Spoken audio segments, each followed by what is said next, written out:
மாருதி மேல்நிலைப்பள்ளி இயக்குனர் சத்யானந்தம் கல்வித் தொண்டை பாராட்டும் வகையில் நடைபெற்ற விழாவில் சிறப்பு அழைப்பாளர்கள் பங்கேற்று அவரை கௌரவித்தனர். மாருதி மேல்நிலைப்பள்ளி இயக்குனர் சத்யானந்தம் அவர்களின் கல்வித் தொண்டை பாராட்டும் வகையில் விழா நடைபெற்றது.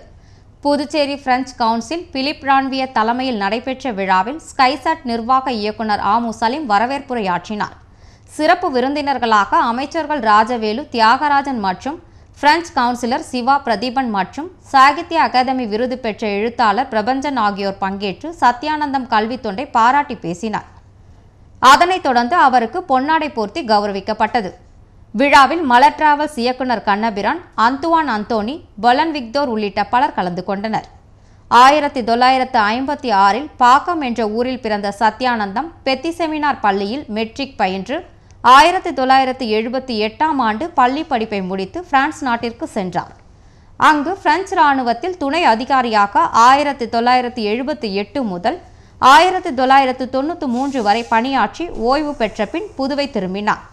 புதுவையில் பிரெஞ்சு குளூனி சங்க செயலாளராகவும் பிரெஞ்சு இராணுவத்தில் ஓய்வு பெற்ற துணை அதிகாரிகள் சங்கத்தின் செயலாளராகவும் பணியாற்றினார்.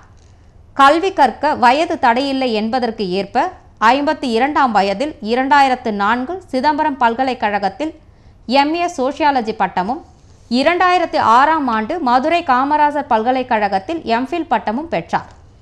2002இல் துவங்கப்பட்ட மாருதி பள்ளியில் பிரெஞ்சு ஆசிரியராகவும் மாருதி கல்வி குழுமத்தின் இயக்குநராகவும் உள்ளார்.